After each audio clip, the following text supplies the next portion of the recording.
नाटी दुल्हन। मयंक की बीवी नेहा की हाइट बहुत ही कम थी। वो इतनी नाटी थी कि लोग उसका कई बार मजाक बना देते। अरे नेहा, तेरे लिए तो मुझे किचन में टेबल रखना पड़ेगा।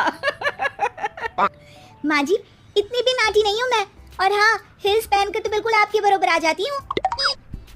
अरे तेरे पापा ने महंगी कार का लालच दे दिया, वरना तो मेरे बेटे के लिए लंबी लंबी लड़कियों की लाइन लगी थी। क्या बताऊं तुझे, कटरीना फैल थी उनके सामने।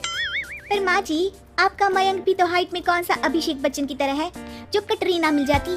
वैसे भी मेरी और इनकी जोड़ी तो राम सीता की जोड़ी है, राम सीता की। एक दिन सभी खाना खा रहे होते हैं, तभी माँ, दाल बहुत अच्छी बनी है, जरा और देना। रुको जी, मैं लेकर आती हूँ, किचन में है। वैसे भी मैं खड़ी ही हूँ। ये सुनकर सास हंसने लगती है। तुम खड़ी हो या बैठी, एक जैसी लगती हो। बस कीजिए जी, अभी हिल्स नहीं पहनी है। वैसे भी हिल्स पहनती हूँ तो आपके बराबर ही लगती हूँ। एक दिन नेहा सब्जी लेने बाहर निकलती है तो पड़ोसन कहती है, अरे देखो देखो कितनी नाटी है। मयंक तो दिखने में अच्छा है, हाइट भी ठीक ठाक है, फिर क्या जरूरत थी ऐसी नाटी बहू लाने की। दहेज बहन दहेज, अंधे हो गए थे पैसों के पीछे, अब करे जगह साई। दोनों की बात नेहा सुन लेती है और उसे बहुत गुस्सा आ जाता है। आंटी जी, एक बात बताओ, मेरे पापा के पास पैसे हैं, उनको अच्छी लड़की की तलाश थी, ये पसंद आए और शादी हो गई। इसमें मेरा क्या कसूर है जो आप लोग मुझे सुना रही हैं? अरे नहीं नहीं नेहा, हम तो तेरी सास की बात कर रहे थे कि कितनी लालची औरत है। देखिए, वो लालची नहीं है। हाँ, उनकी कुछ शौक है जो वो अपने बेटे से पूरा करवाना चाहती है। और देखा जाए तो उसमें उनकी गलती भी क्या है भला। अगर इन्होंने मुझसे शादी की है तो जरूर कुछ न कुछ तो अच्छाई नजर आई होगी ना। और अब ना तो मैं आपकी बहू हूँ और ना ही आपके रिश्तेदारों को मुझसे मिलना है। फिर ये बात समझ नहीं आई कि आप इतना परेशान क्यों हो रही हैं। ये बोलकर नेहा वहाँ से निकल जाती है। नेहा, चलो तैयार हो जाओ, हम लोगों को एक पार्टी में जाना है। नेहा तैयार होकर पार्टी में जाती है, जहाँ मयंक का दोस्त उससे कहता है, अरे मयंक, तू लकी है यार, तेरी बीवी की हाइट इतनी कम है कि तुझे बच्चे की जरूरत ही नहीं है, भाभी ही बच्ची जैसी है। और मयंक, मेरी बीवी इतनी कम हाइट की हो ना तो मैं तो घर से बाहर ही ना निकलूं, कहीं फुदक कर चली गई तो लेने के देने पड़ जाएंगे। सभी नेहा पर हंसने लगते हैं। तभी पार्टी की जगह पर आग लग जाती है। अरे भागो यहाँ से, जल्दी करो, निकलो यहाँ से।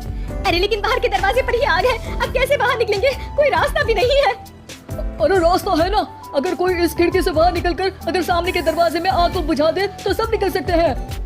तभी नेहा उस छोटे से जरोखे से बाहर निकलकर आग को बुझा देती है।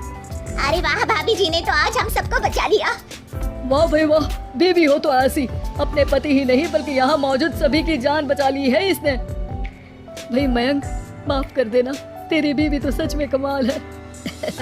मुझे ये बात पता है और मुझे मेरी बीवी पर गर्व है। नेहा मुस्कुराकर अपने पति की तरफ देखती है।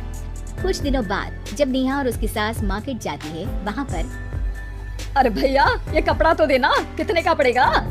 माता जी, ये तो बहुत महंगा कपड़ा है, लेकिन अब सिर्फ 2 मीटर ही बचा है। मेरे तो किसी काम का है नहीं ये टुकड़ा, तो आप 100 रुपया ही दे दीजिए। अरे भैया, तो मैं क्या करूँगी इस टुकड़े का, लेकिन वैसे है बड़ा ही सुंदर। तभी नेहा बोल पड़ती है, इसमें तो मेरी पूरी ड्रेस बन जाएगी। ये कहकर वो कपड़ा ले लेती है। अगले दिन नेहा वो ड्रेस पहनकर सास के सामने आती है। अरे वाह नेहा, ये ड्रेस तो बहुत ही सुंदर लग रही है, बड़ी महंगी होगी ना?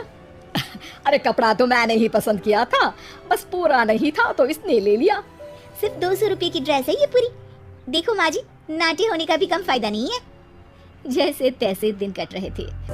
सास और पड़ोसियों के मजाक बनाने का सिलसिला चल ही रहा था कि एक दिन मोहल्ले से जोर जोर से आवाज आती है, अरे मैं मर गई, भगवान मैं क्या करूं? अरे क्या हुआ? देखते हैं तो सभी एक हॉल के सामने भीड़ लगाकर खड़े हैं। मेरा बेटा प्रिंस गड्ढे में गिर गया है। पड़ोसन जोर जोर से रोने लगती है कि तभी वहाँ नेहा आ जाती है। रोइए मत, मैं प्रिंस को लेकर आती हूँ। ये बोलकर नाटी सी पतली सी नेहा गड्ढे में घुसकर बच्चे को बाहर ले आती है। अब क्या था, एक बार फिर नेहा के लिए पूरा मोहल्ला तालियां बजाता है। मुझे माफ कर दो नेहा, मैंने तुम्हारी हाइट का कितना मजाक उड़ाया था। कोई बात नहीं मौसी, प्रिंस ठीक है, ये बात है। अब वो दिन आता है जब सास नेहा की तारीफ करती है। वाह बहू वाह, तेरी तारीफें सुन सुनकर तो मैं खुश हो गई।